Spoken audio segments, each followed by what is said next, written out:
지금 여기 화면에 보시는 바와 같이 렌즈 두 개만 우리가 산다고 칠 때 어느 렌즈가 우리한테 유리하며 어떻게 결과가 달라질까?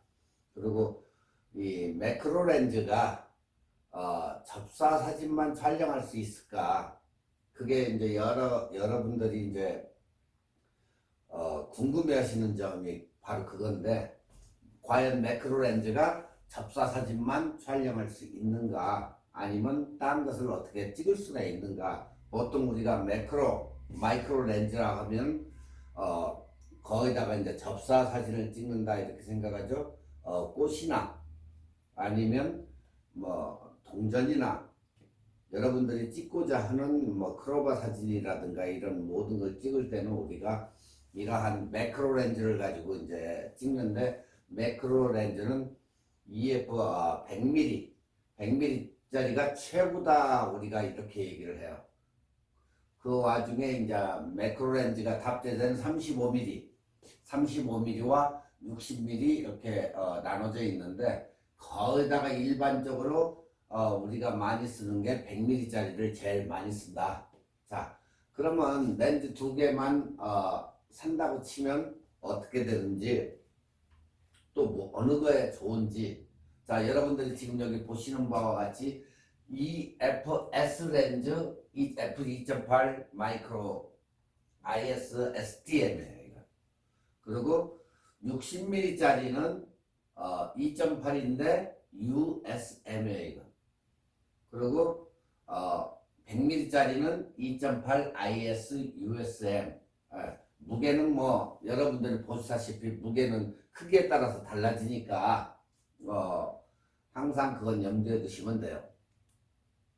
자, 일단 캐논 EF 100mm짜리를 보면은 이게 매크로 IS USM 렌즈인데, 지금 여러분들 보시다시피 이렇게 사진을 확대 촬영을 할 때에 이제 우리가 매크로 렌즈를 사가지고 이제 많이 사용을 하는데, 캐논 100mm짜리를 사실 때에는 보통 900불 정도.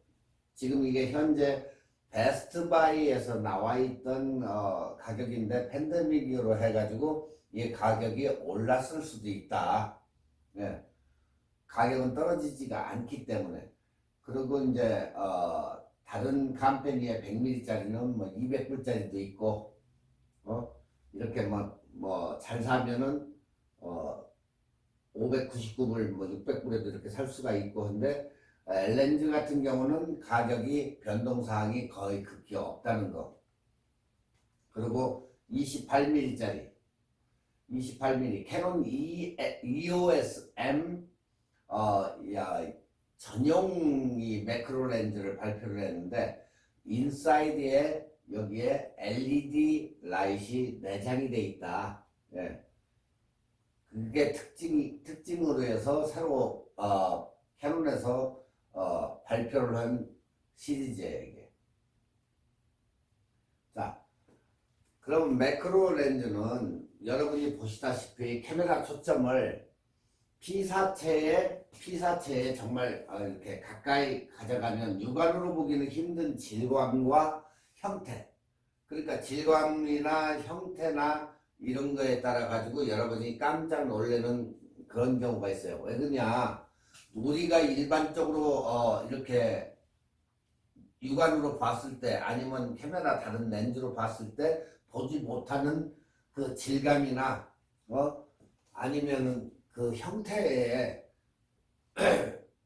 이렇게 뭐 갈라졌다거나 이런 그 눈으로 볼 수 없는 그런 부분을 볼 수 있기 때문에 깜짝 놀라시는 분들도 있어요. 왜 그냥 확대가 돼서 보이니까.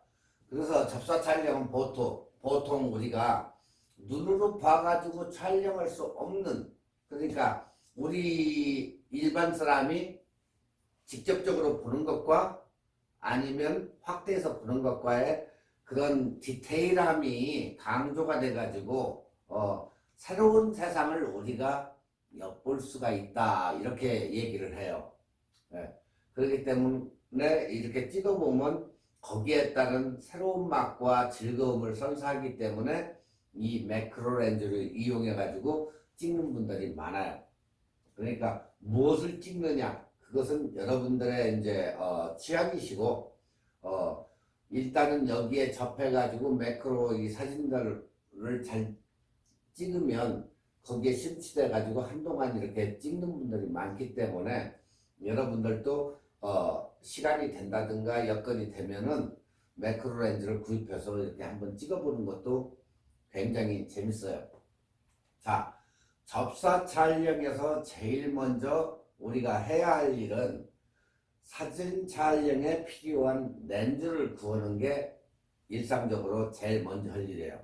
그러니까 실제적으로 우리가 이제 확장 튜브나 접사용 필터를 사용해 가지고 이렇게 어떤 형태의 렌즈든 이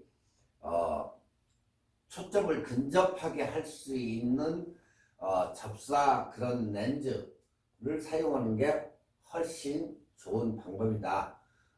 접사 렌즈는 피사체가 센서에 감지가 돼 가지고 피사체가 촬영되는 실제 크기로 이렇게 초점을 맞추는 게 제일 중요하다. 그래서 고품질의 접사 렌즈는 가격대가 100mm짜리 같은 것은 굉장히 가격대가 아까 봤듯이 거의 900불, 1000불대로 가기 때문에 조금 부담스러운 분들이 있을 거예요. 그러니까 어느 정도 뭐 60mm짜리라든가 이런 것을 사용해 가지고 찍을 수도 있기 때문에 굳이 100mm짜리를 고집을 안 해도 되지만 이왕에 사는 거 한 번 살 때 이렇게 투자를 하셔가지고 100mm짜리를 사가지고 찍으면 아마도 놀라운 그런 경험을 할 수가 있을 거예요. 단 이것은 단 초점 렌즈이기 때문에 여러분이 돌려가지고 줌아웃을 하는 게 아니고 직접적으로 여러분이 움직여가면서 찍을 수 있어야 된다는 게 단점이다. 네. 그리고 한번 찍으면 여러분이 투자한 만큼의 아깝지 않다는 것을 알 수가 있다. 자, 첫 번째 이제 보통 보면 이 렌즈를 사가지고 찍는 게 거의다가 여러분들이 꽃을 많이 찍을 거예요. 꽃을 이제 접사를 하게 되는데 여러분들이 이것을 가져가서 찍을 때 단순한 그냥 아이디어와 설정만으로는 만족스러운 그런 접사 촬영을 할 수가 없어요. 그렇기 때문에 단순한 구성을 사용한다면 자연 그대로 꽃의 섬세한 부분과 디테일 이런 부분이 돋보이지 않기 때문에 뛰어난 접사 촬영을 할 수가 없다. 그러니까 뭐 꽃집이나 잠깐 들어가가지고 찍는다든가 슈퍼마켓이나 사시사철 우리가 이국적인 식물을 찾아서 식물원이나 정원에 이런 국화꽃만 뭐 찍을 수 있는 그런 것보다도 여러분들이 여기 미국 같은 경우는 식물원이 잘 돼 있기 때문에 페사데나 같은 데 가가지고 입장을 해가지고 찍을 수 있는 게 굉장히 많아요. 네, 그렇기 때문에 여러분들이 아주 멋있는 사진을 찍을 수 있는 그런 찬스가 굉장히 많다 이렇게 보시면 돼요. 자, 창문 가까이 작업대에 파란색 배경지 놓고 꽃을 그 위에다 이제 올려놓는 거죠. 그리고 초점을 잡기 위해 작은 붓으로 조심스럽게 물 한 방울을 이렇게 중앙 부위에다 물 한 방울 똑 떨어뜨려요. 네. 그러면 꽃을 위에 물방울이 작은 렌즈처럼 아주 예쁘게 이렇게 자리를 잡아가지고 찍은 거예요, 이거. 그러니까 파란색 배경지 때문에 이런 경우는 파란색의 배경지 때문에 노란색이 어때요? 노란색과 흰색이 극대화된다. 이렇게 보시면 돼요. 그러니까 여러분들이 무엇을 생각하냐면 우리가 보통 어디를 놀러 간다든가 하면 무슨 물체가 있으면 그 위에 올라가서 가끔 하늘을 배경으로 해서 찍을 때 어때요? 사람들이 굉장히 돋보이죠. 이런 식으로 해가지고 찍는 게 굉장히 예쁘게 찍어진다. 삼각대 카메라를 올려놓고 접사용 렌즈를 장착한 상태에서 수동으로 물방울에 초점을 맞춰가지고, 그러니까 F값은 5.6 정도 줘가지고 물방울에다가 초점을 맞춰가지고 찍으면 그 부분은 꽃 이파리 부분은 이렇게 자연스럽게 아웃포커싱이 되기 때문에 굉장히 멋있는 사진이 이런 식으로 작품 사진이 나온다. 그러니까 여러분들도 해보시면 돼요. 여기에 더 애드 시킨다 보면 여러분이 스프레이 분무기를 준비를 해가지고 스프레이로 뿌려가지고도 큰 도움이 된다. 자, 첫 번째는 우리가 고정을 시켜야 돼요. 꽃을 일단 잘 예쁘게 어느 쪽으로 할 것인가 해가지고 이렇게 이 나무 같은 거를 해서 고정을 시킨 다음에, 그렇다고 꽃을 뭐 훼손시킨다든가 뭐 꺾어버린다든가 이런 저거는 할 필요 없고 자연 그대로 이렇게 하는데, 일단은 꽃을 고정을 시켜가지고 살짝 고정 같은 뭐 끈 같은 걸로 해서 고정을 시킨 다음에 접사 렌즈로 확대를 해볼 때 접사 촬영은 피사체의 작은 움직임에도 굉장히 민감하게 반응을 하기 때문에 야외에서 꽃의 아랫부분 어느 정도의 부분을 한 10cm 정도 어느 정도 줄기가 나오게 찍어야 되기 때문에 10cm 정도의 단단한 것으로 해서 딱 고정을 시켜준 다음에 가능한 한 꽃의 머리 쪽으로 해서 이렇게 찍으시면 좋아요. 그 다음에 두 번째는 방금 얘기했듯이 이렇게 분무기로 해가지고 품어가지고 자연스러운, 말려 있으면 안 되겠죠?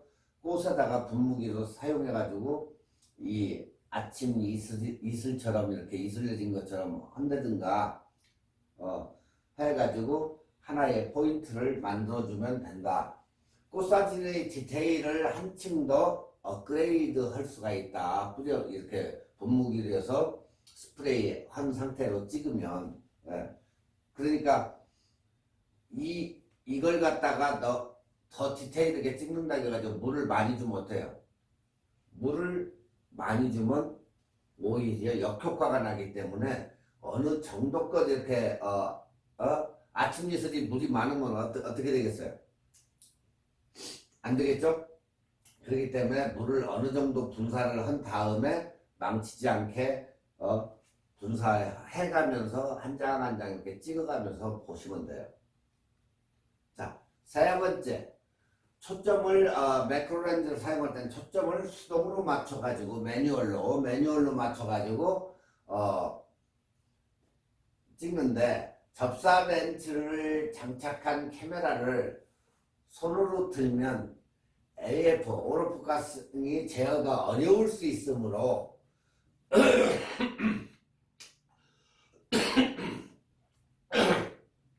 죄송합니다.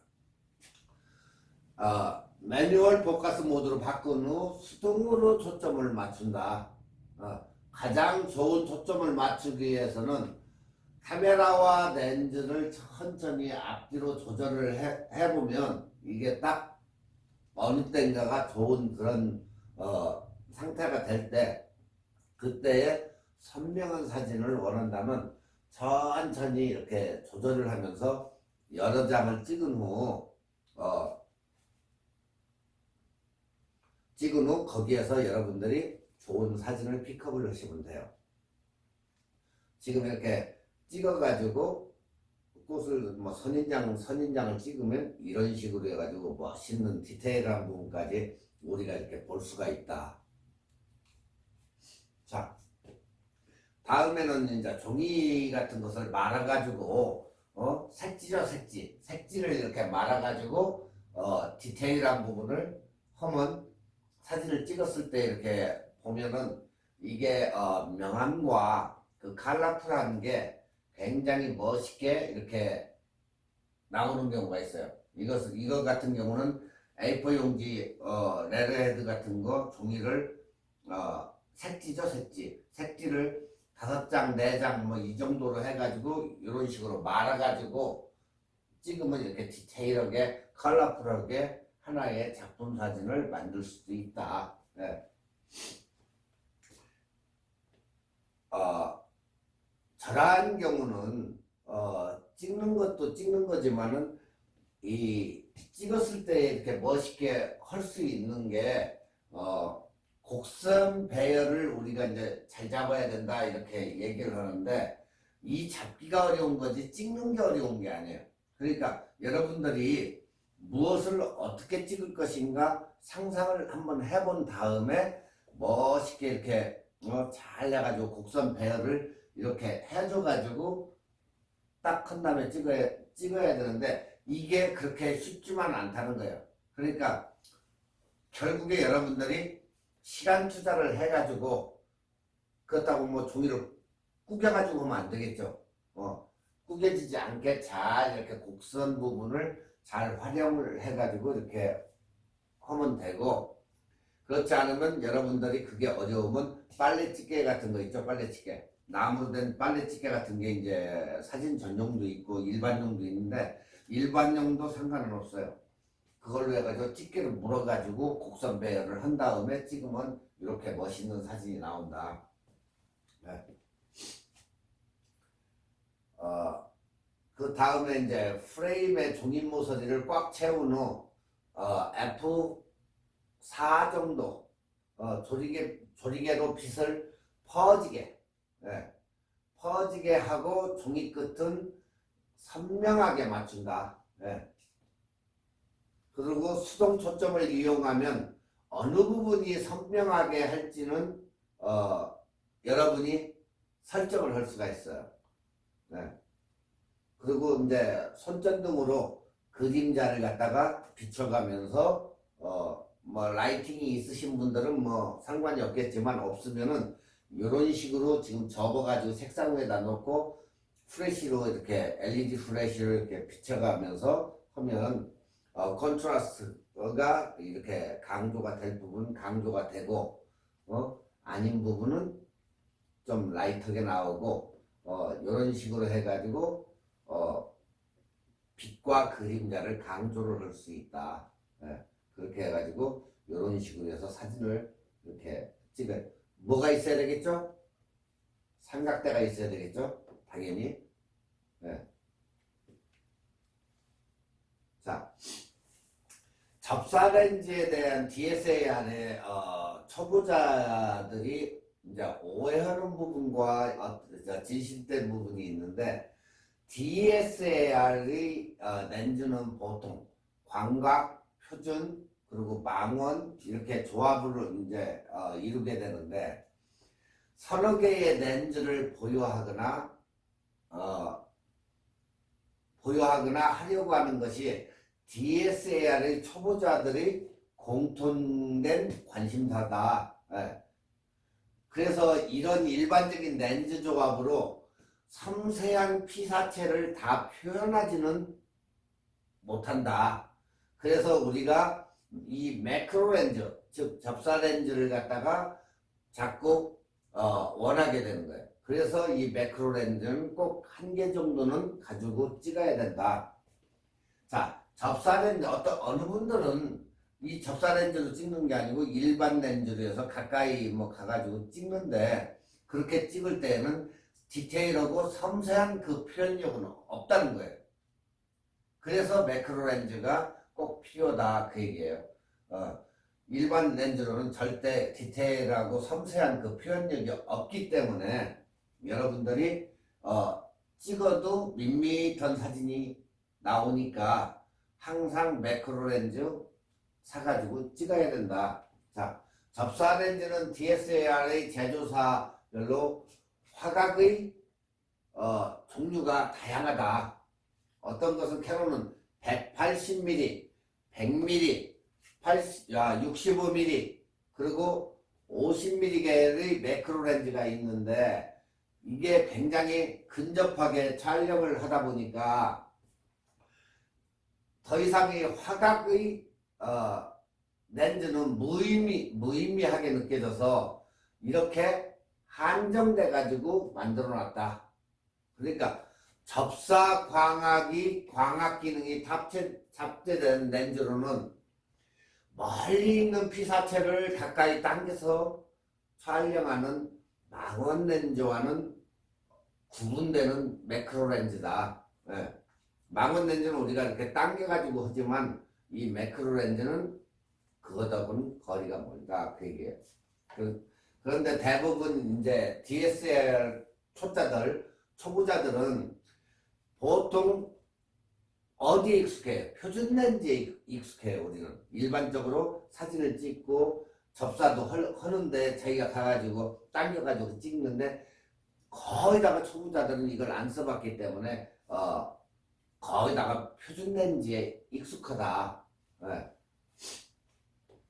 또한 익숙한 유저들조차 이 매크로 렌즈의 활용도에 대하여 오해를 하게 된다. 예. 자, 매크로 렌즈는 결국 접사 사진만 촬영하는 것이기 때문에 활동도가 낮다 이렇게 생각을 하는데 절대 그렇지 않다. 예. 매크로 렌즈는 이 매크로 렌즈의 활용도는 풍경도 찍을 수 있고 또한 사물이나 인물 그런 사진에도 골고루 적용할 만큼 그 폭이 넓다는 얘기예요. 꼭 꽃만 찍느냐? 그건 아니라는 거지. 자, 이걸로 우리가 일반 인물 사진을 못 찍을 것 같아요? 아니죠. 굉장히 잘 찍혀요. 자, 100mm짜리 정도 돼가지고 100mm로 해서 인물 사진을 찍으면 어떻게 나올까? 굉장히 깨끗한 사진을 찍을 수가 있어요. 자, 우리가 이렇게 보면은 매크로 렌즈로 이렇게 찍을 수가 있다. 없지는 않다는 거예요. 네.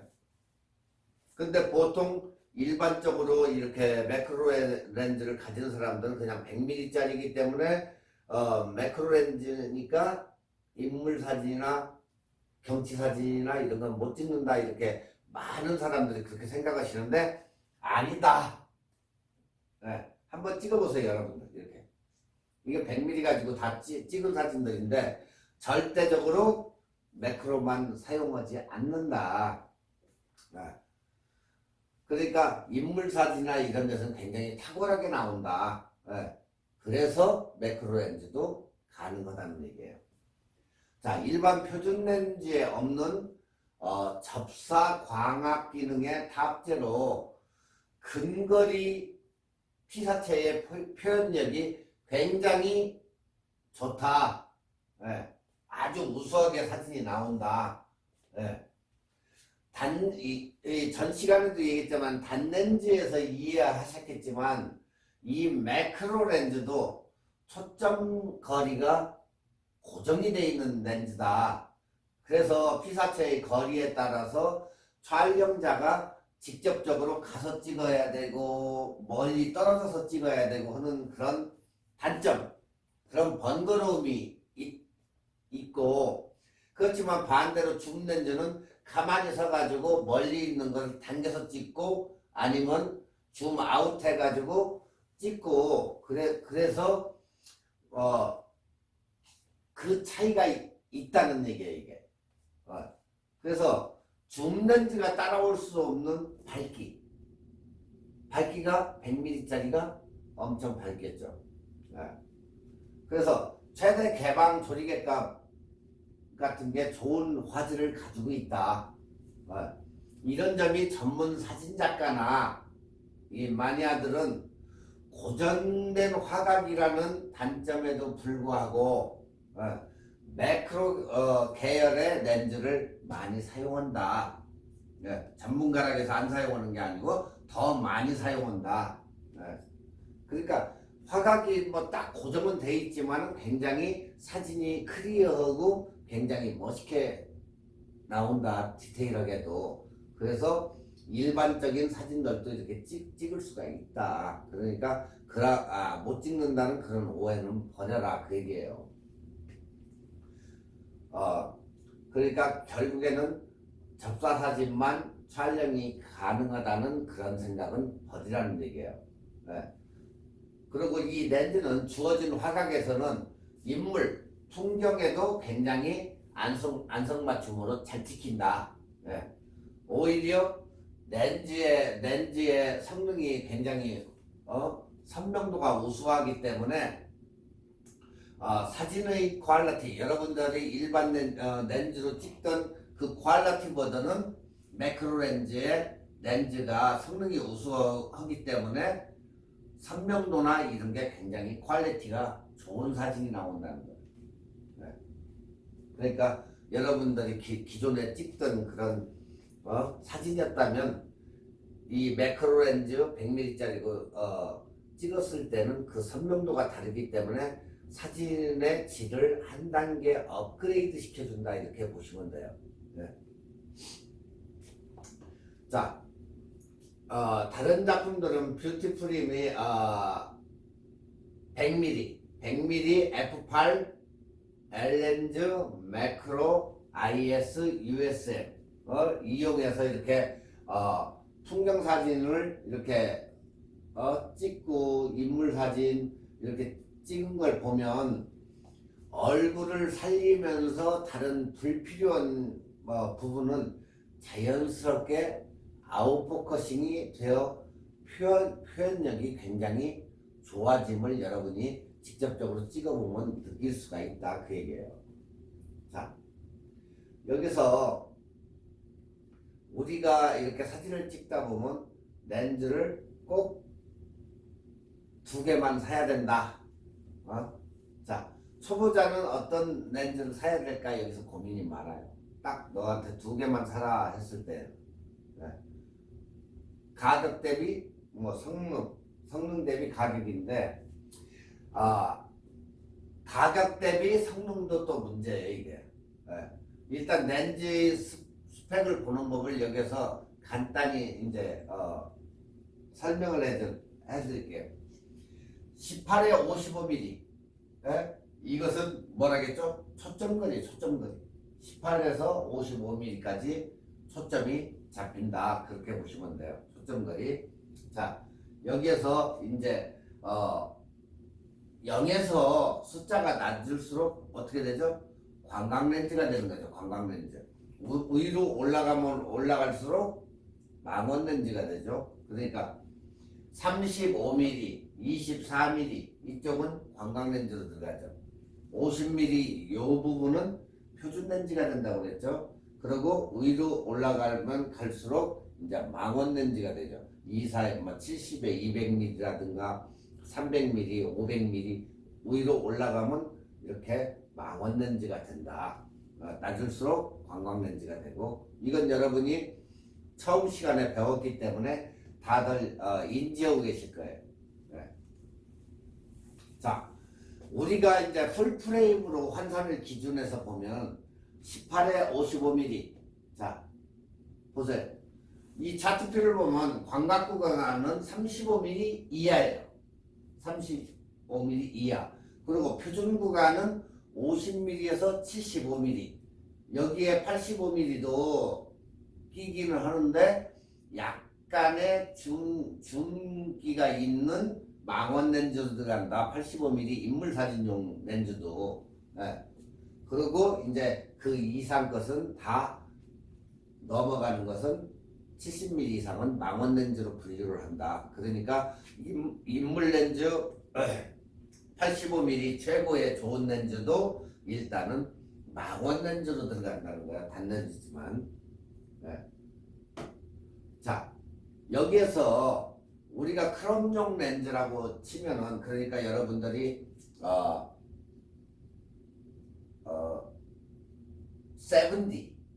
70D나 20D 뭐 그 아래쪽 뭐 60D 이런 것을 가진 분들이 보통 우리가 크롬 렌즈라고 얘기를 하고 5D 뭐 6D 뭐 이상 쪽으로 간 것은 풀프레임으로 해서 환산을 해요. 우리가 거기에 따른 것은 전 시간에도 배웠지만 캐논은 1.6 나이콘은 1.5를 크롭이 된다고 그랬죠. 그러니까 지금 이 풀 프레임이 이렇게 나오면 이 정도는 잘라 먹는다고 보시면 돼. 1.5, 1.5, 1.6.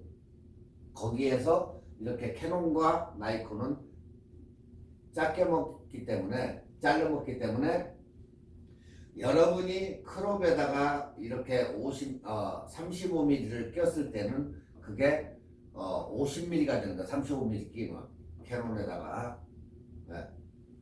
그것을 항상 염두에 두셔야 된다고 그랬어요. 네. 그래서 예를 들어서 이 캐논 번들 렌즈 같은 경우 우리가 풀 프레임으로 환산해서는 28에서 88mm 정도로 이렇게 얘기를 한다. 자, 예를 들어서 이 캐논 번들 렌즈의 경우는 풀 프레임으로 환산을 하면 28에 88mm 정도로 자, 여기에서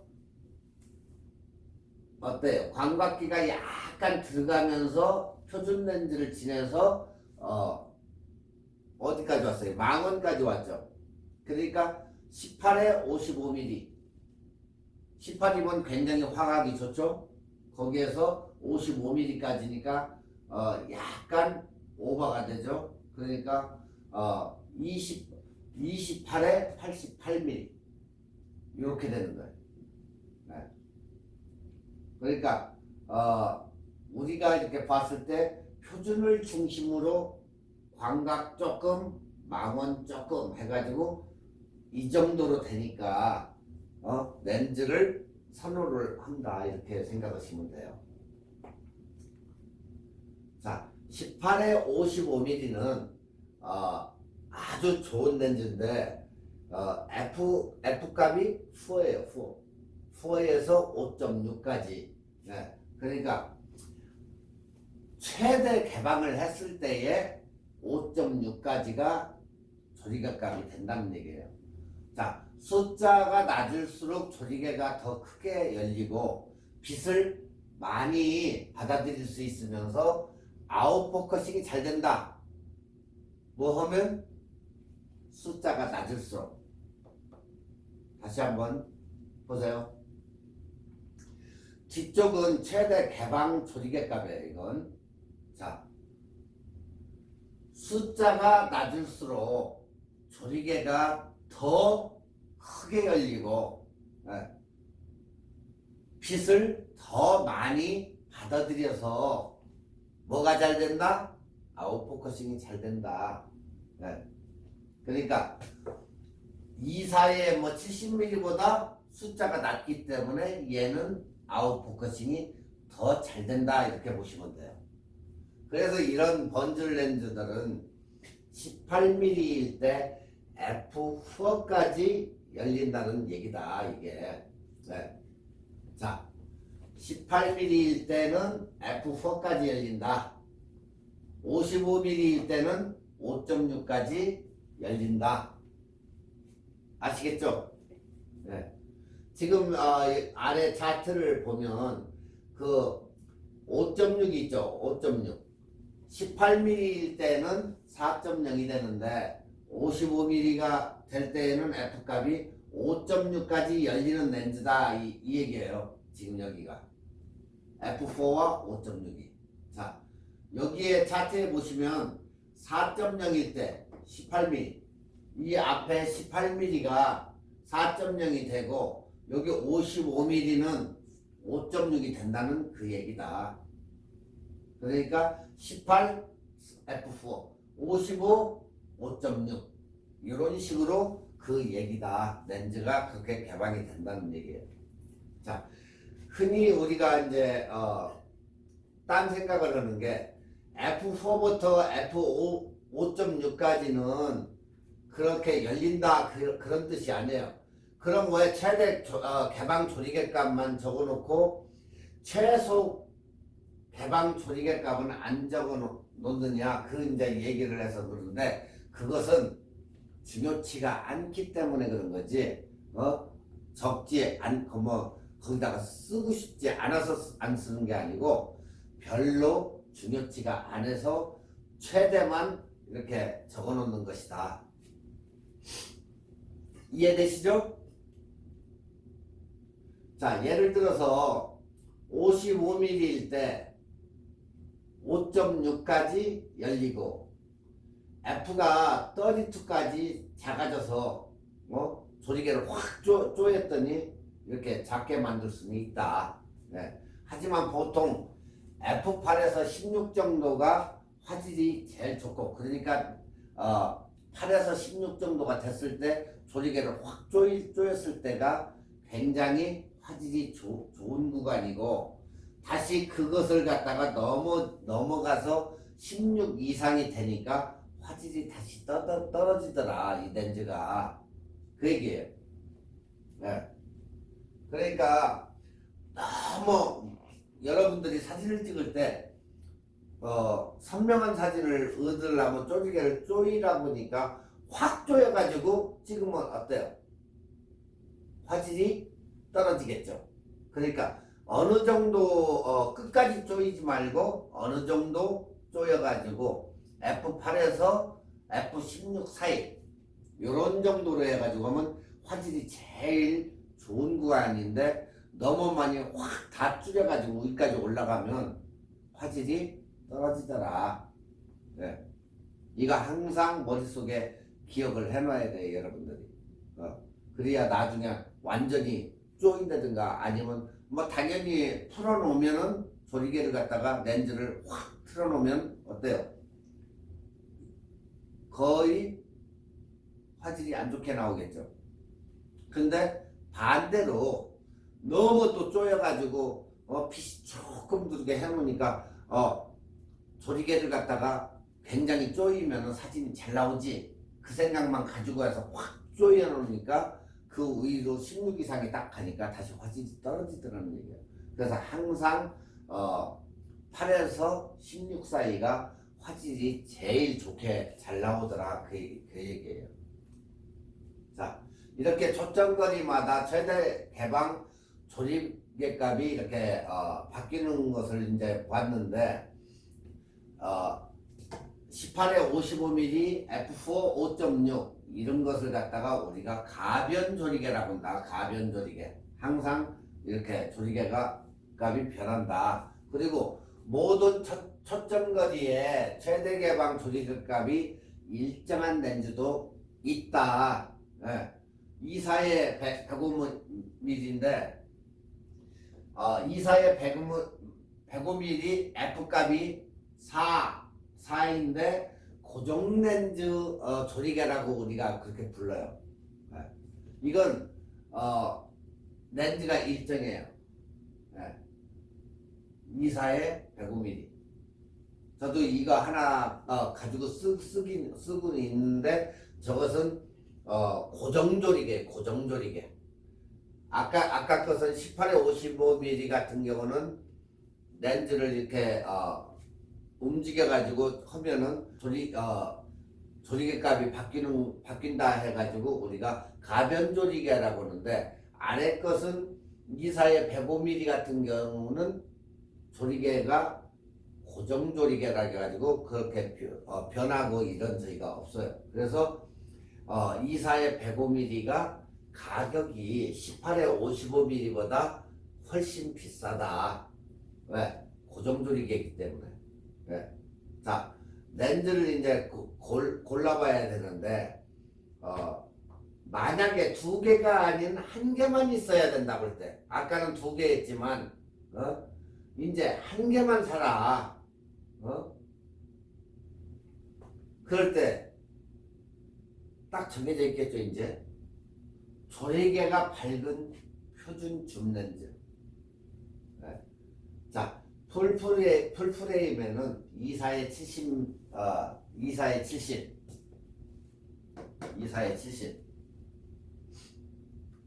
그리고 소니도 2사의 70 2.8, 이게 거의 180에서 200만원 정도 가요. 그리고 저건 풀프레임용이에요.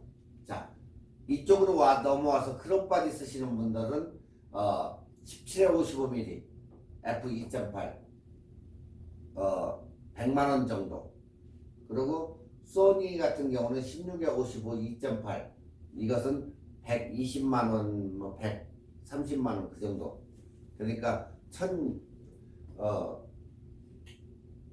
거의다가 이것도 꽤 되죠 돈은.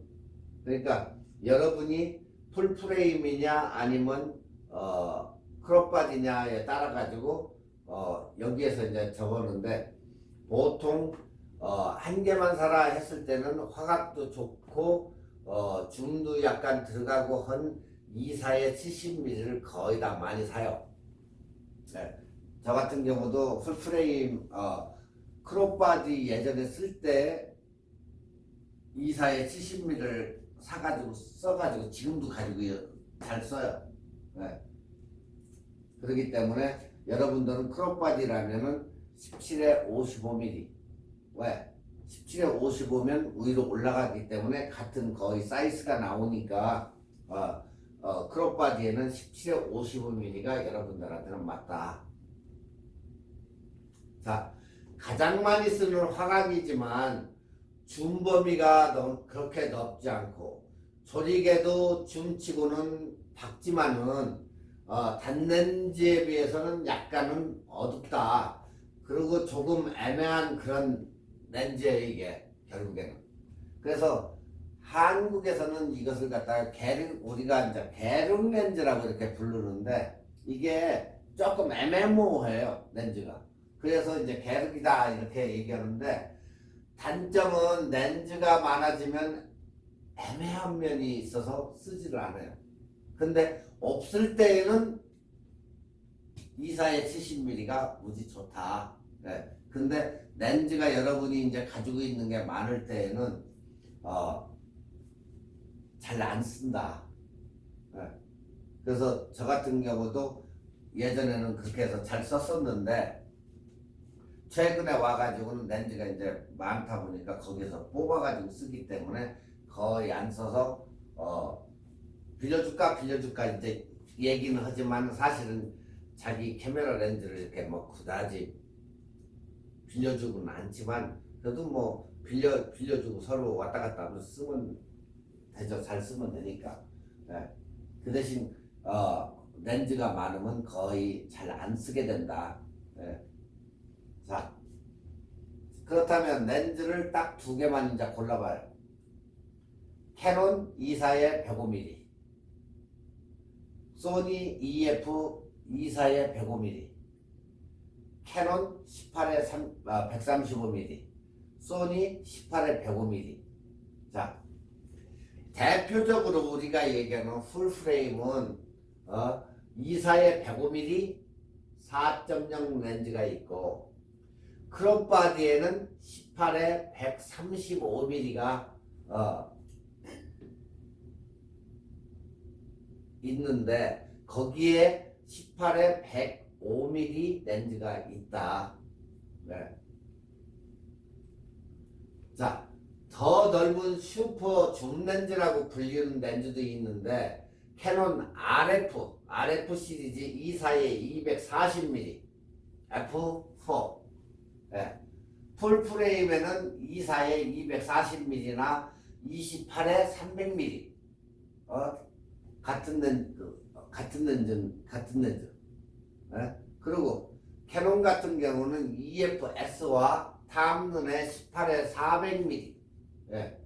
그러니까 크롭바디에는 18에 200, 뭐 18에 400 이렇게 슈퍼 줌 렌즈가 화질이 안 좋다 하는 그런 얘기가 있는데 그다지 나쁘진 않다. 네. 나쁜 면이 있으면 약간의 좋은 면도 있어요 이게. 그러니까 탐눈 계열의 슈퍼 줌 렌즈 같은 경우에는 화질도 좋고 가격도 좋고 무게도 좋다. 네. 캐논 것처럼 이렇게 무겁지가 않으니까.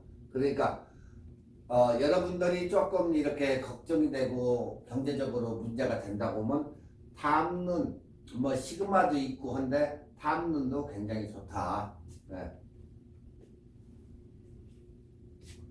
꼭 여러분들이 그 캐논만 사가지고 쓸 이유는 없어요. 이렇게 탐른이나 시그마 계열에서도 이렇게 탐른이 뭡니까 하고 물어보는 사람이 있는데, 우리가 렌즈를 나이콘은 니콘 렌즈, 캐논도 원래는 나이콘 렌즈를 썼어요. 그러다가 자기네가 독자적으로 개발하면서 캐논 렌즈가 태어난 거고, 그 다음에 딴 회사가 탐른이라는 렌즈를 만드는 회사, 그리고 또 하나는 시그마, 그리고 뭐 중국 삼양도 있고 뭐 이제 뭐 여러 가지가 있는데, 탐른이 비교적 슈퍼 줌 렌즈는 잘 만든다. 그래서 18에 400mm 같은 거, 이런 것은 화질도 굉장히 좋고, 사진 질도 뭐 괜찮고, 가격도 좋고, 무게도 좋다. 18에 400mm 같은 경우가 보통 한국 돈으로 60만 원 정도니까 보통 600불이면 충분히 구입해가지고 쓰니까 여러분들도 한번 사가지고 써볼 만해요. 18에 400mm니까. 네. 자, 여러분이 만약에 광각죽을 원하신다면 16에 35mm, 그리고 24에 70mm, 그리고 24에 105mm. 근데 유저들은, 일반 사람들은 뭘 많이 쓰냐면 24에 105mm를 더 많이 써요. 24에 105mm. 네. 저 같은 경우도 그냥 24에 렌즈 가지고 이렇게 다니기가 귀찮으니까 거기다가 24에 105mm를 아예 장착을 해가지고 그걸 가지고 다니면서 쓰는데 화학도 좋고, 쓰는데 아무 불편이 없어요. 저거 하나면 그냥 가지고 다니면서 뭐 이것저것, 그러니까 전문적으로 찍지 않고 그냥 일반적으로 렌즈 하나만 들고 다니면서 찍는다 할 때는 24에 105mm가 굉장히 써보니까 좋더라. 자, 1. 줌 범위가 넓은 렌즈. 2. 대구경 단렌즈. 자, 줌 렌즈랑 단렌즈가 화각이 겹치는데 중복 투자가 아닐까 이렇게 생각하시는 분들도 있어요. 왜? 거의 이렇게 걸치니까. 그렇지만 그렇지가 않다. 같은 화각이라도 화질은 물론 아웃포커싱까지 표현의 방법이 완전하게 다르다. 그러니까 아웃포커싱이 잘 되고 하나는 좀 덜 되고 이런 문제가 있기 때문에 이 렌즈마다 특성이 있기 때문에 그게 다르다. 그래서 단렌즈 하나쯤은 꼭 챙겨가지고 다니시는 게 좋고, 그걸 갖다가 다시 말하면 조리개는 약간 어둡겠지만 줌 범위가 넓은 렌즈의 조리개가 밝은 대구경 렌즈, 이렇게 두 개를 구비해 가지고 용도에 맞게 쓰시면 아주 용이하게 쓸 수가 있다. 그래서 추천하는 단렌즈는, 자, 50mm와 85mm, 풀프레임 환산하면 50mm, 85mm. 이 렌즈들은 단렌즈로서 준 망원 화각, 어느 정도 화각이 날아가는 게 확실히 보이기 때문에 가성비도 아주 좋은 렌즈다. 그러니까 50mm나 85mm. 자, 여기에서도 50mm 쪽을 보면 F.8이죠. .4가 있고 .2가 있어요. 근데 .2 이런 것은 엄청나게 L렌즈는 비싸요. 그리고 85mm, 50mm 크롭 기준이에요. 여기는 1.8, 1.4, 1.2 이런 식으로 해가지고 있는데, 50mm와 85mm 모두 제조사에서 우리가 0.8, 0.4 이렇게 출시 중이고, 캐논 같은 경우는 F1.2 조리개로도 나온다. 그 대신 가격이 엄청 비싸다. 그리고 반대로 크롭바디라고 하면 30mm나 50mm, 그리고 혹은 56mm 그 렌즈를 추천을 드린다. 자, 그러니까 여러분이 두 개를 산다고 하면 하나는 이 아래쪽 렌즈를 가져야 된다. 자, 여러분이 가진 게 풀프레임 환산했을 때는 50mm나 85mm가 그 둘 중에 좋고, 크롭바디라고 치면은 이렇게 50mm, 85mm 해가지고 여기에서 하나를 고르시면 된다. 네, 그 얘기예요. 자, 30mm에는 대표적으로 시그마, 아까 담는 얘기했죠? 이건 딱 시그마라는 회사인데, 우리가 뭐 35mm는 한국에서 뭐 은어로 삼식이 이제 그렇게 얘기하는데, 여기에는 F.8은 없고 저기 F.4가 있어. 점사. 시그마 회사 거. 이게 있으니까 여러분들이 초이스해서 쓰시면 될 것 같아요. 자, 캐논 EFM에는 32mm 점사가 있어요. 32mm에는. 그리고 소니 같은 경우는 35mm에 점팔이 이렇게 있는데, 소니 렌즈는 가성비가 아주 엄청나게 우수해요. 그렇기 때문에 이건 크롭 기준이에요. 풀바디 기준이 아니고. 그렇기 때문에 50mm짜리 소니나 캐논은 0.4짜리를 쓰시면 된다. 이렇게 얘기를 해줬는데, 내 개인 생각이지만은 이것은 사용자의 개개인의 선택사항에 따라서 이게 달라진다. 그게 무슨 소리냐? 결혼식장이나 단체 행사장에서 시간에 따라 가지고 렌즈를 바꿀 수가 없어요. 지금 행사를 막 하고 있는데 그거 가가지고 바꿔 끼고 이게 거의 안 돼요. 카메라를 두 대를 가지고 하나가 끼워 작은 게 끼워져 있고 하나가 뭐 줌 렌즈로 껴가지고 이렇게 가지가지고 같이 이렇게 가지고 다닐 때는 몰라도, 결혼식장이나 단체 뭐 행사를 하고 있는 와중에 그것을 갖다가 바꾼다? 거의 시간이 허락치가 않기 때문에 만에 하나 다양한 사진을 찍고자 할 때는 아까 얘기하는 게르 렌즈, 그런 게 굉장히 유리하다. 이사의 105mm가. 그러니까 여러분들이 뭐 생각이 있으시겠지만 일반적으로는 이사의 105mm를 추천해 드리는 거예요. 그러면 그 하나 가지고 다 되기 때문에.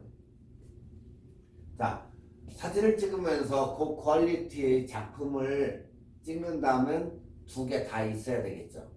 그렇지만 일반적으로 여러분들이 그냥 찍는다고 치면 그다지 그렇게 고퀄리티 사진이 필요 없으신 분들은 그냥 일반적으로 하나만 사셔도 아무 이상이 없다. 단 여러분들의 재정에 따라 가지고 이게 바뀌기 때문에 여러분들이 선택은 여러분들의 몫이다. 그렇게 판단이 돼요. 자, 여기까지 이제 렌즈에 대해서 두 개만 살 때 어떤가 그건 이제 알아봤고, 다음에는 R5하고 R6 얘기를 해드리겠어요. 지금 EOS R5하고 EOS R6가 지금 현재 시중에 나와서 이제 이 저거 판매가 되고 있는데 이 렌즈는 비디오 찍는 사람들한테 굉장히 적합한 사진이에요. 일반 사진도 뭐 찍히겠지만 일단은 유튜브 유저나 이런 분들한테 굉장히 유리한 R5와 R6 카메라가 있다. 자, 이게 최근에 이제 신작이라고 해가지고 R5, R6 이제 뭐 나와가지고 있는데 이거에 대해서 잠깐 짚고 다음 파트로 넘어갈게요. 일단 우리가 사진을 하는 사람들은 새로운 카메라가 이렇게 나오면 한층 부풀어져 가지고 그 기대 뭔가가 어떻게 달라졌을까 하고 설렘 반 기대 반이에요. 하지만 어떤 때에는 카메라가 굉장히 좋게도 나오지만 어떨 때는 야 이거 아니다 싶게 그런 카메라들이 나와서 실패작이 되기도 해요. 그런데 이번에 새로 나온 R5하고 R6는 어떤지 R5하고 R6는 영상에 집중한 그런 카메라다. 그러니까 여러분들이 결혼식이라든가 뭐 이런 걸 찍을 때 거기에 맞춰가지고 굉장히 특화된 그런 카메라라는 거예요. 사진보다도 사진도 뭐 찍으면 되겠지만은 일단은 이 카메라는 사진보다 영상에 치중한 카메라다. 그러니까 사진만을 여러분들이 앞으로 전문적으로 한다 보면 하면 되겠어요? 안 되겠어요? 안 된다는 거예요. 추천을 안 해요. 하지만 유튜브 영상이나 이 영상에 몰두하시는 분들, 앞으로 영상만을 고집하시는 분들은 예전에는 그 70 이상급, 그러니까 풀프레임 마크 5나 이런 걸로 많이 찍었는데 5D로 해서 굉장히 많이 찍었어요, 영상을. 그러다 보니까 이 제조사에서 이 R5하고 R6를 만들어낸 것 같아요. 거기에서 그래서 영상에 굉장히 치중했기 때문에 사진을 전문으로 한다든가 하는 사람한테는 이것은 절대 추천을 하고 싶은 그런 카메라는 아니다. 네.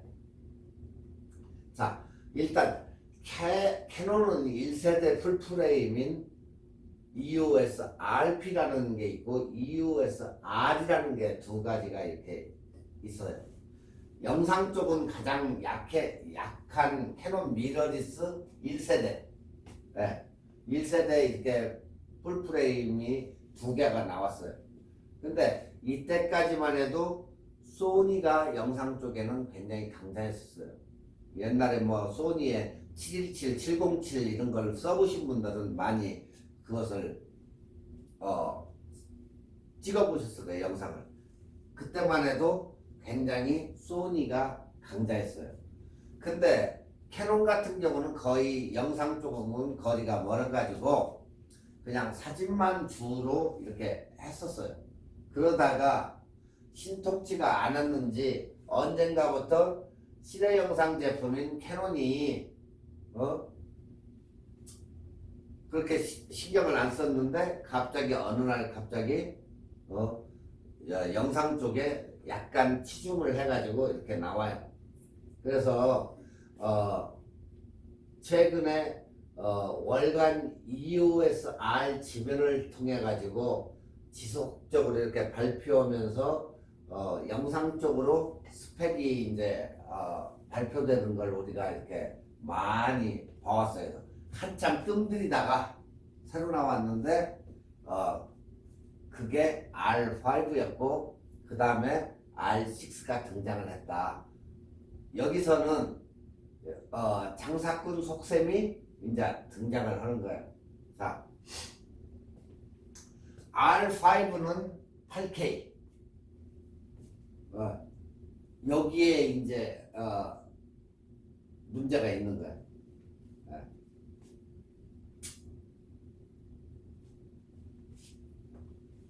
지금 이 영상이 이게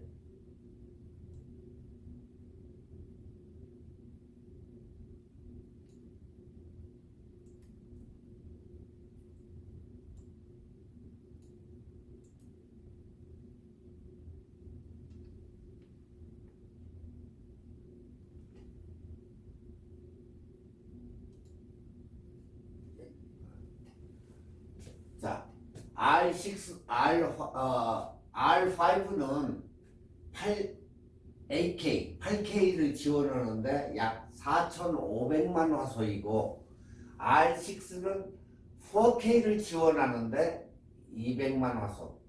네. 어때요? 화소수가 확실히 틀려지죠? 네. 그리고 여기에서는 8K를 지원하는데 여기는 4K만 지원하는 거예요. 이게 이제 팔아먹기 위한 수작인데 일단은 5D와 6는 컨셉 자체가 다른 이런 카메라다. 네. 하지만 이 유저들은 이 카메라에 굉장히 열광을 해요. 첫 번째, 카메라의 성능과 기능 때문에 그래요. 이게 시네마 카메라를 넘보는 미러레스라는 점이에요. 이게 미러레스. 그냥 일반 저희가 아니고 보면서 찍을 수 있는 카메라이기 때문에 굉장히 선호하고 몇 천만 원 호가하는 카메라의 성능을 능가한다. 이게 그래 바로 그게 뭐냐? 8K를 지원한다. 8K를 지원한다는 것은 엄청난 거예요. 엄청난 거 이거. 네. 또 일반적으로 8K가 아닌 전문가들이 찍는 RAW를 내장을 지원해 가지고 한다. 그래서 현존하는 미러레스의 카메라의 최강자다. 또한 사진은 45메가픽셀을 지원하고 4K에서는 120프레임을 슬로모션 녹화도 지원을 한다. 그러면 들을 건 다 들어있어요. 그러니까 엄청난 가격, 몇 천만 원씩 가는 비디오 카메라보다 얘가 낫다는 얘기죠. 그리고 전자 셔터 최대 약 20프레임 AF, AE 추적 가능하고 기계식 셔터 및 전자식 선막 동조 셔터가 있고 최대 12프레임에서 AF, AE 추적이 가능하다. 그러니까 고속도 거기다가 고속 고화질이 이렇게 들어있고 사진은 45메가픽셀까지 지원되니 이러한 카메라가 어디가 있어 이게.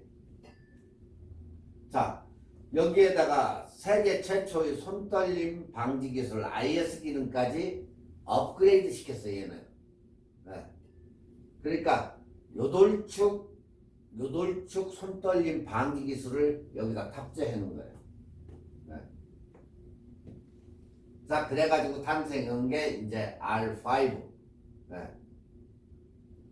그리고 이에 반해가지고 보급형으로 만들어 놓은 게 이제 R6. 보급형은 일단 네가 써보고 저렇게 R5를 사라. 그 얘기야 이게. 그래서 R6가 보급형이 나왔는데 이것도 아주 기가 막힌 것을 탑재해 놨어요. 여기도 5.1K 오버샘플링으로 해서 고화질 4K까지 동영상이 녹화가 가능하고 10비트 촬영 기능 A축 IBIS 손떨림 기능 여기도 결국에 IS.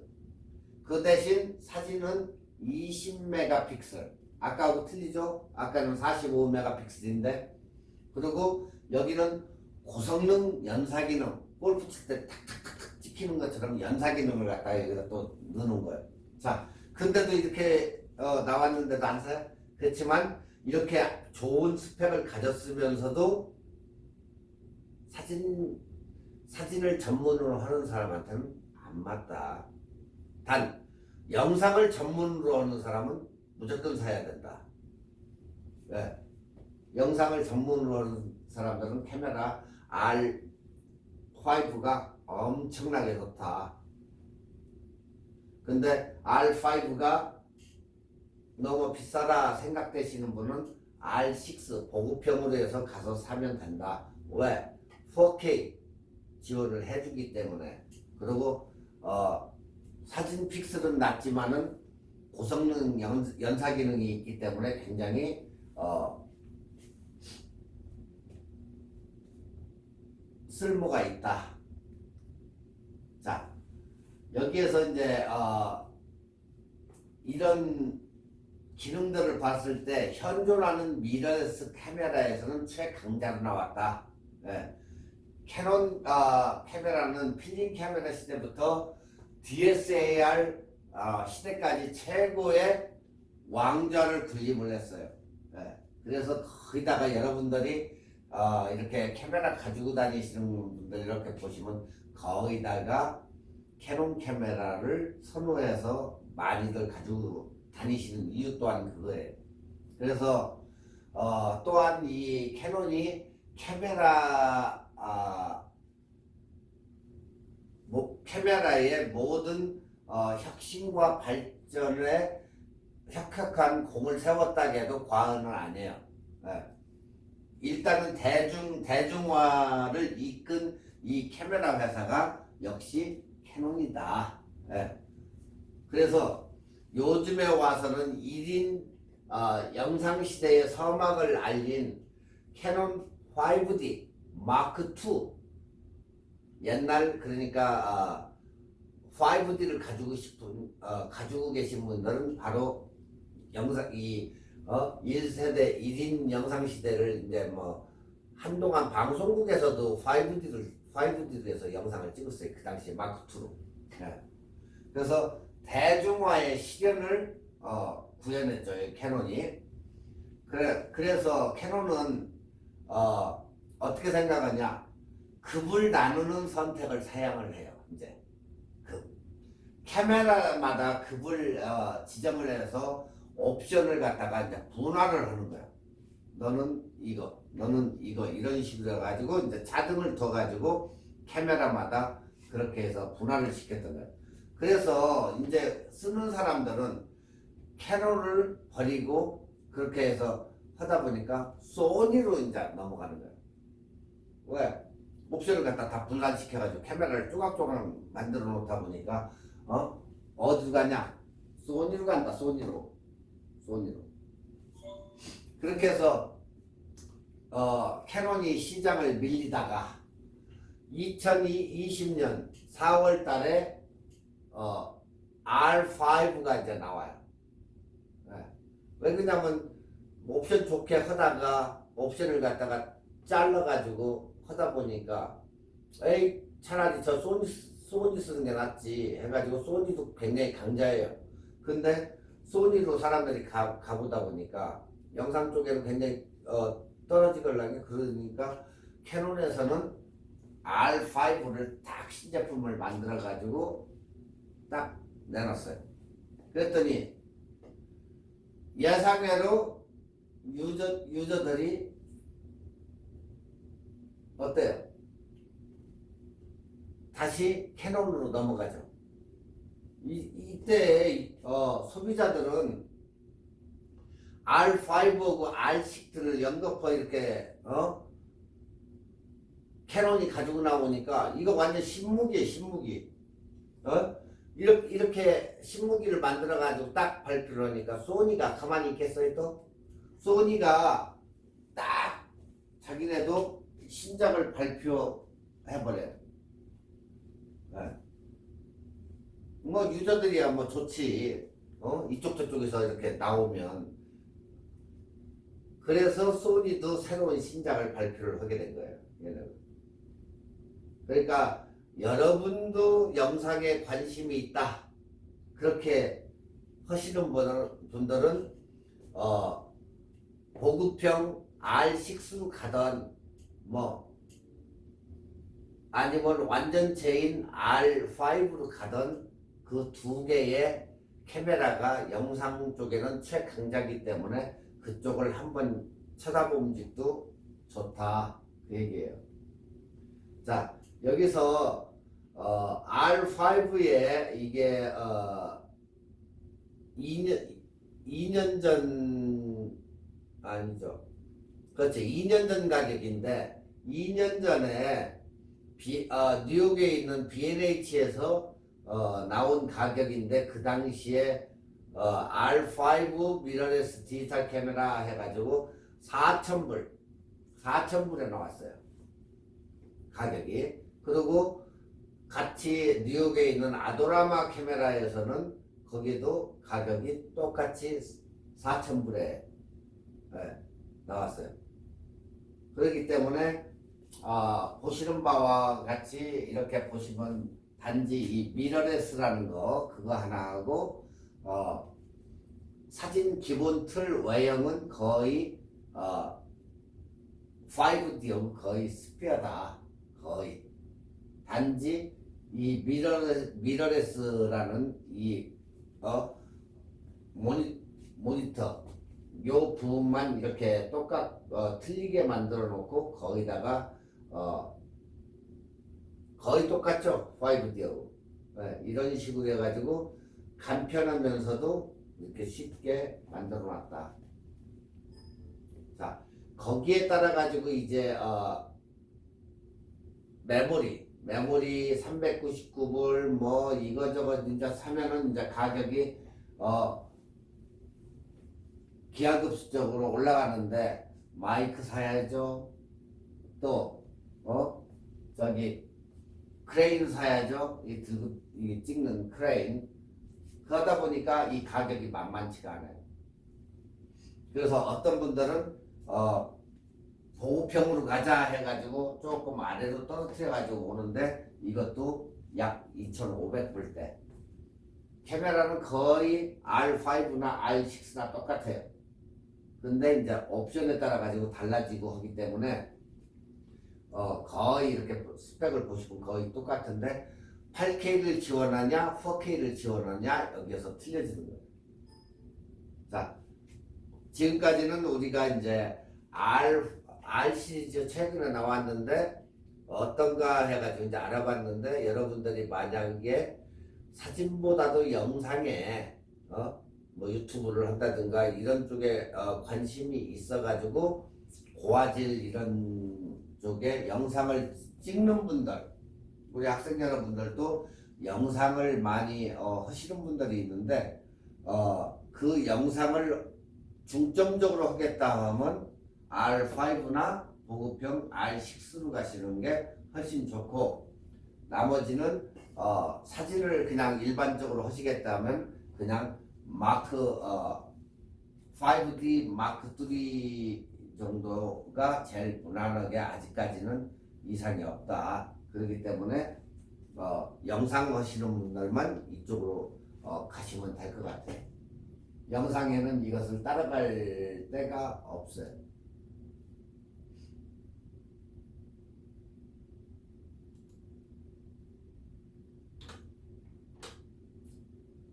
지금 시간이 거의 다 돼가는데 일단은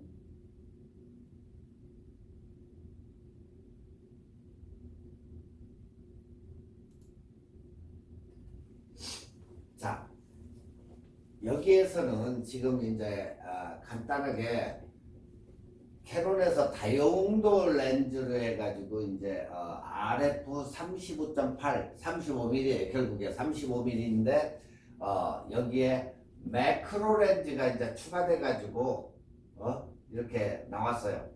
35mm면 광각 렌즈죠. 광각 렌즈인데 RF 35mm 해가지고 나왔는데 여기에 매크로 렌즈가 추가가 돼 있어요. 저렇게. 자, 캐논 35mm 렌즈는 캐논 렌즈 중 최고의 렌즈다. 제가도 많이 쓰는 렌즈인데 35mm가 제일 최고인 것 같아요. 제가 써봐도.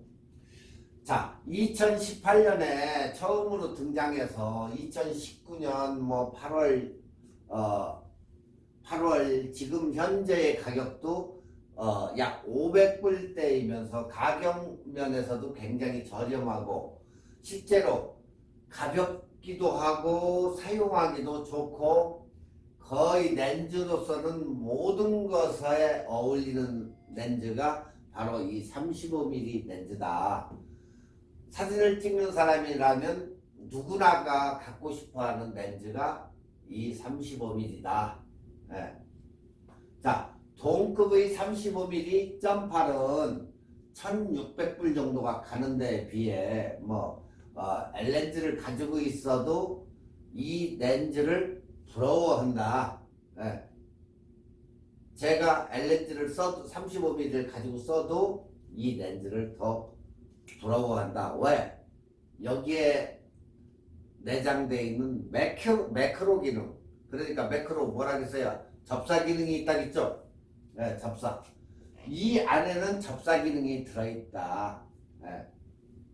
그래서 사람들이 L렌즈를 가지고 있어도 이 렌즈를 부러워한다. 네. 좋은 렌즈를 가지고 있어도 싸지만 이 렌즈를 부러워한다. 그 얘기예요. 니콘 역시 새로운 시리즈로 해서 G 시리즈, 네? G 시리즈를 발표를 했는데 35mm 1.8 그것도 2018년에 이제 발표를 했는데 그것도 가격이 역시 1000불대 그렇기 때문에 높고 소니 회사는 이러한 35mm의 F.8이 없어요. 나온 제품이 거의 35mm, 0.4, 35mm, 2.8. 아까 좀 전에 차트에서도 봤었죠? 이렇게밖에 없어요, 소니도. 또한 가격도 비싸요, 소니는. 그렇지만 화질은 좋고. 네. 그런데 소니는 니콘에 없는 것이 캐논에 있는 게 있어요. 뭐가 있냐? 접사 기능이 매크로 기능이 여기에 들어가 있어서 모든 사람이 이 렌즈를 좋아한다. 자, 35mm 하면은 황금 화각이라고 하죠. 황금 화각. 화각이 넓기 때문에 우리가 뭘 찍는다고 우리가 얘기를 했죠? 35mm는 경치 사진. 네. 황금 화각. 35mm는 황금 화각이다. 뭐라고요?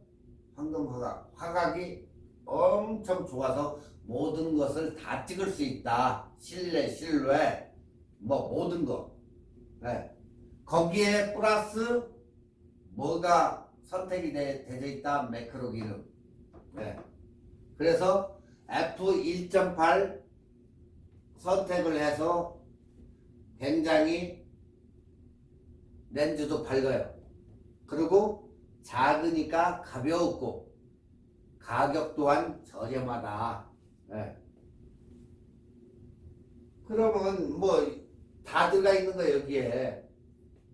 자,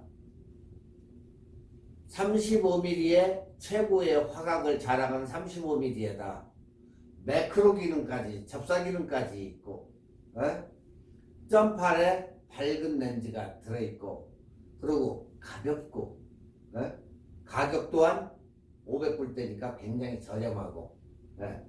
그래서 AF를 잡기 위해서 STM, 여기는 스태핑 모터가 들어가 있어요. STM. 보통 우리가 울트라소닉 딴 L렌즈들 비싼 고급 렌즈들 보면 울트라소닉이 들어있는데 여기서는 STM이라는 모터가 스태핑 모터라고 해가지고 그 모터가 들어있다. 그래서 여기는 가볍다. 그리고 일단은 스펙을 보면 매크로 기능이 여기에 있다.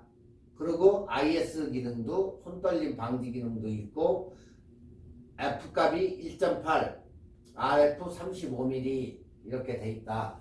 그러니까 조리개를 최대 개방했을 때에는 1.8이라는 값을 가진다는 얘기예요. 1.8 조리개를 최대 개방했을 때. 그래서 이러한 스펙이 좋은 카메라 렌즈가 RF 35mm 렌즈가 이렇게 나왔다. 그래서 이게 AF 오토포커스를 잡기 위해서 STM 모터가 들어있다. 이게 뭐지? 이렇게 생각하시는 분들이 있어요. STM. 자, 캐논 제품군 렌즈들에는 렌즈 속에 있는 모터, 스태핑 모터, USM이 있다. USM은 울트라소닉 모터. 제일 이렇게 높은 거죠. 초음파 모터에 초음파. 네. 캐논 L렌즈는 다 울트라소닉 모터만 사용한다. 네.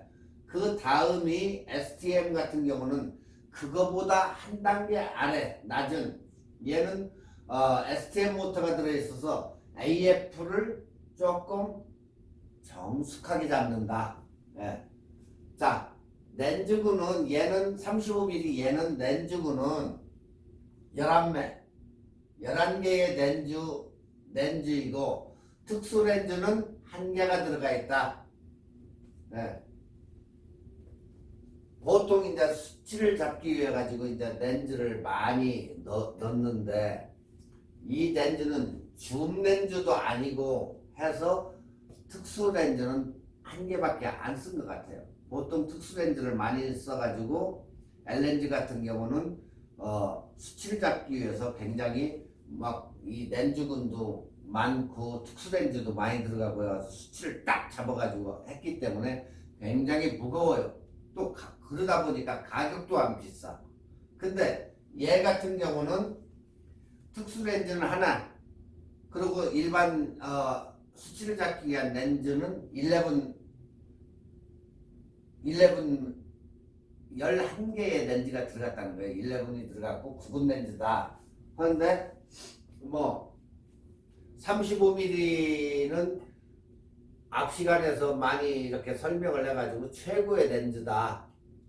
아무거나 다 찍어도 다 잘 된다. 그래서 강력하게 추천되고 밖에 출사를 할 때는 항상 35mm 경치를 찍기에는 최고이기 때문에 그런 얘기를 많이 했어요. 그렇기 때문에 35mm는 여기서 왈가왈가 안 해도 여러분 귀에 쏙쏙 들어가 가지고 다 가지고 있을 거예요. 화각은 최고의 화각이니까. 예. 거기에다가 뭐가 들어있냐, 특수렌즈 때문에 뭐가 된다?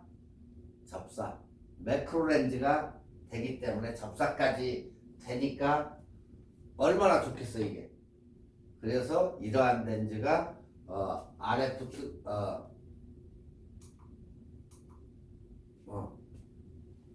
이렇게 RF 35.8, 35mm죠. RF 35mm 렌즈가 이렇게 있다. 그러니까 아직 35mm가 혹시 없는 분들은 이 렌즈를 사가지고 꽃도 접사를 해서 찍을 수 있는 매크로 렌즈가 있으니까 찍어보고, 또 35mm의 화각도 이렇게 즐겨보고, 일거양득이죠. 일거양득. 이런 렌즈를 하나 사가지고 구입해서 찍어보는 것도 굉장히 좋을 것 같아요. 그러니까 강력하게 나왔다 이렇게 생각하시면 돼요. 여러분들이 캘리포니아에서는 이렇게 렌즈를 사면 비쌀 수도 있으니까 저기 뉴욕 같은데 B&H나 아도라마 이런데, 그런데 웹사이트하고 이 아마존.com 이런데 베스트바이 가격을 비교를 해 보셔가지고 35mm가 없는 분들한테는 이걸 추천을 드려요. 그러면 굳이 100mm짜리나 60mm 뭐 이런 매크로 렌즈를 안 사도 이걸로 어느 정도는 가능을 하니까 이렇게 경치도 찍고 접사도 할 수 있는 그런 렌즈를 하나 정도는 가지고 있는 게 좋다 그 얘기예요. 그러니까 여러분들도 한 번은 찍어 보시는 게 좋을 것 같아요.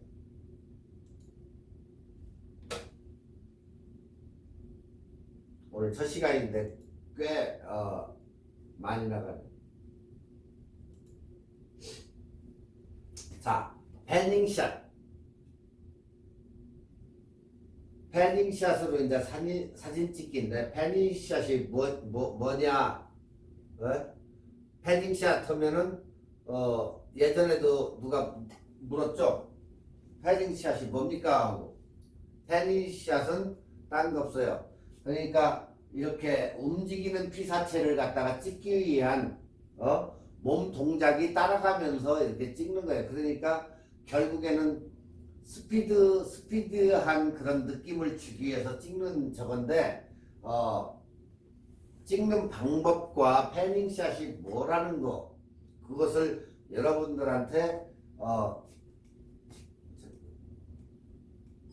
오케이.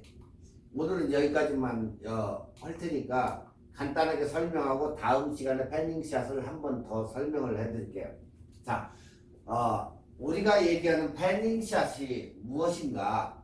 사진을 찍다 보면 굉장히 많은 이렇게 활용 방법이 있다는 것을 많이 깨달아요. 근데 사진은 무엇의 예술이다? 빛의 예술이다. 우리가 이렇게 하는데 이 사진에 대한 촬영 방법 중 움직이는 피사체를 더욱 빨리 가는 것처럼 보이게 하기 위해서 우리가 그런 방법이 있는데 그 방법을 갖다가 우리가 패닝샷이라고 얘기한다. 그래서 저것은 패닝샷 기법이다. 자, 영화 촬영을 할 때 궤도차에 차를 얹어가지고 가면서 이렇게 안에서 얘기하는 사진을 찍고 차가 달리는 장면을 잡아가지고 찍고 하는 것도 패닝샷 기법이다. 네. 자, 이러한 카메라로 찍는 게 피사체의 속도와 함께 움직이면서 영상이나 사진을 찍는 이 방법은 참 이 어려운 타임 중 하나의 요소예요. 원리도 하나도 되지만 찍는 장소에 따라 참 이 재미난 표현 하나의 방법이 된다. 그래서 보통 이게 어디에서 많이 쓰냐면 스포츠 경기. 지금 여러분이 여기에서만 보는 게 아니고 동계올림픽 같은 데 보면은 뭘 하죠? 봅슬레이 경기나 이런 스키나 이런 걸 하죠. 거기에서도 이게 굉장히 많이 쓴다. 그러니까 축구, 경마, 사이클 뭐 다 개가 달리는 거 뭐 이렇게 이걸 찍는 게 뭐예요? 사진을 역동감 있게 찍기 위해서 찍는 방법이다. 이렇게 보시면 정확해요.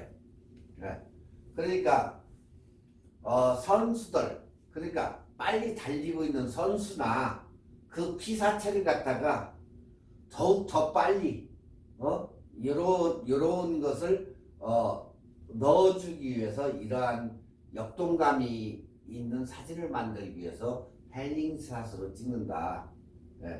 자, 패닝샷이란 무엇인가? 정의는 피사체에 초점을 맞추고 카메라를 피사체의 진행 방향, 그러니까 우측에서 왼쪽으로 피사체가 달리고 있을 때에 카메라를 들고 피사체를 따라 움직이면서 같이 찍는 거예요. 그러면 엄청난 역동성이 있겠죠. 뒤쪽 뒷배경은 샥 지나가는 그런 스타일로. 그게 바로 패닝샷이에요. 자, 즉 빠르게 움직이는 피사체 같은 셔터 속도로 촬영하여 피사체는 초점이 맞게 뚜렷하게 표현이 되고 뒷배경은 날림으로 움직임을 강조하는 그런 촬영 기법이 바로 패닝샷이다. 아시겠죠? 그러니까 나는 자동차를 타고 가는데 나머지 뒷배경은 어때? 확 그냥 날려버린다는 거죠. 지금 이런 스타일로. 아시겠죠? 이 촬영의 경우 가장 중요한 것은 셔터 스피드다. 셔터 스피드. 어느 정도 낮은 느린 스피드로 촬영해야 효과적인데 역동적인 느낌을 강조하기 위해서는 뒷배경이 날아가야 하고 더욱 더 날리기 위해서 셔터 스피드가 느리면 느릴수록 좋다. 그러니까 우리가 일반적으로 세미나나 이런 데에서 상장을 받는다든가 할 때 셔터 스피드가 느리면 어떻게 확 날아가죠, 사진이. 똑같은 얘기예요. 네. 자꾸 그렇게 찍음으로 해서 역동감이 있게, 이런 식으로 역동감 있게 피사체를 날려버리는 거죠. 단 내가 찍고자 하는 피사체만은 남겨둔다는 거예요. 이렇게. 그러면 더욱더 생동감이 있고 역동감이 있다는 거지. 그렇게 찍기 위해서는 어떻게 한다? 같이 셔터 스피드는 굉장히 낮게 주고, 그리고 같이 움직이면서 그 피사체를 따라가면서 찍는 거예요. 아시겠죠? 자, 무조건 셔터 스피드만 낮춰가지고는 안 되겠죠. 그럼 사진 찍기가 너무 힘들으니까. 그래서 셔터 속도를 설정할 때는 어느 정도의 공식이 있다. 예를 들어 내가 50mm 렌즈로 촬영을 한다고 하면 50분의 1초보다 느린 셔터 속도로 촬영을 해야 된다. 그러면 얼마가 되는? 40분의 1초 정도. 예. 이게 바로 거의 공식이다. 예. 그럼 화각은 어떻게 계산할까? 우리가 일반적으로 우리처럼 풀프레임을 사용하시는 분들은 그냥 자신의 사용하는 렌즈의 화각을 적용하면 되고, 크롭바디를 사용하시는 분들은 본인의 렌즈의 1.6을 곱하면 된다. 왜? 크롭이 되니까. 자, 보통 나이콘의 크롭바디가 1.5배, 캐논의 크롭바디가 1.6배의 센서를 보유하고 있다. 센서는 다시 환상각은 이거 얘기 안 해도 알겠죠. 매번 크롭바디는 나이콘은 1.5, 캐논은 1.6 크롭이 된다 하는 것을 우리가 알기 때문에 똑같은 얘기로 이거 두 번 설명할 필요는 없을 것 같아요. 좀 전에도 방금 요 앞부분에서도 설명을 했으니까. 자, 패닝샷 설정 촬영 방법은 첫 번째로 설정 방법 및 준비물 1-1 셔터 우선 모드로 설정 1-2 10분의 1초에서 30분의 1초 설정. 느리면 느릴수록 더욱더 배경이 날아간다. 그래서 더 멋있는 사진이 나오지만 그만큼 찍기가 어렵다. 왜? 셔터 스피드가 늦기 때문에. 자, 카메라 이론은 아무리 얘기해도 실제 찍게 되면 이론하고 항상 다릅다. 여기서 내가 얘기한 것을 갖다 여러분이 배웠다고 실제적으로 나가서 찍어보면 또 틀려져요. 그 사용자마다 다 다르기 때문에. 그러니까 우리 기준으로 이런 방법을 사진을 촬영을 했어. 근데 중간에 셔터 속도의 설정은 아무래도 더욱 더 느리게 하는 게 좋아서 대낮에 60분의 1초 설정하여 촬영을 해봤어요. 그랬더니 더욱 리얼하게 패딩샷을 찍어야 되는데 이 분야의 촬영 방법은 아직 초보 사진사 수준밖에 안 되더라. 그래서 초보자들에게도 이러한 방법이 있더라, 이렇게 찍어라 하고 얘기를 해주는 거예요. 그래서 원포인트 레슨은 글자보다 이미지만 보면 해결이 되는 강좌라 다른 사진의 강좌에 비해서는 이해하기 쉽다는 거예요, 이게. 자, 패닝샷 촬영 방법은 카메라 모드는 어디? 셔터 우선 TV 모드, T 모드 설정을 먼저 한다. 왜? 스피드니까, 카메라 셔터 스피드니까. 셔터 우선 모드, TV 모드. 두 번째, ISO는 낮게 세팅한다. 100 정도로, 제일 낮게 100 정도로. 그리고 드라이브 모드는 고속 연사, 연속 촬영할 수 있게 찰칵찰칵 계속 이렇게 연사 모드로. 셔터 스피드는 화각을 기준으로 아까 좀 전에 얘기했죠? 네, 화각을 기준으로 세팅을 해준다. 네, 그리고 반셔터로 움직이는 피사체를 따라가기를 연습을 해야 된다. 이쪽에서부터 시작해서 자체 타고 가면 거기다가 딱 눌러가지고 따라가면서 이렇게 눌러야 되기 때문에 반샷타 연습을 살짝 해줘야 된다.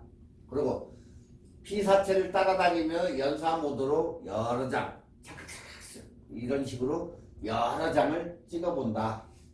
자, 피사체는 뚜렷하나 직배경이 모션 블러가 처리된 좋은 사진이 나온다. 자, 여기에서 제일 마지막에 모션 블러 얘기했었죠. 핸드 블러와 모션 블러. 전 시간에 얘기했는데 몇 주는 지났지만 사진에서 흔들림의 두 가지 종류가 있다겠죠. 모션 블러와 핸드 블러. 여러분이 수전증이 있어가지고 손을 떠는 것은 핸드 블러고 블러 말 그대로 흔들린다는 얘기인데, 하나는 모션 블러가 있어요. 나는 가만히 있는데 아니면 뒤에 배경도 가만히 있는데 피사체만 움직여가지고 피사체만 흔들리는 거. 네. 뒤쪽이 흔들리는 거. 이런 걸 갖다가 우리가 모션 블러라고. 모션 블러.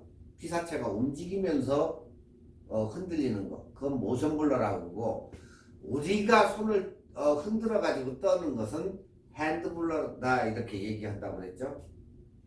네. 오늘은 여기까지만 하고 다음 시간에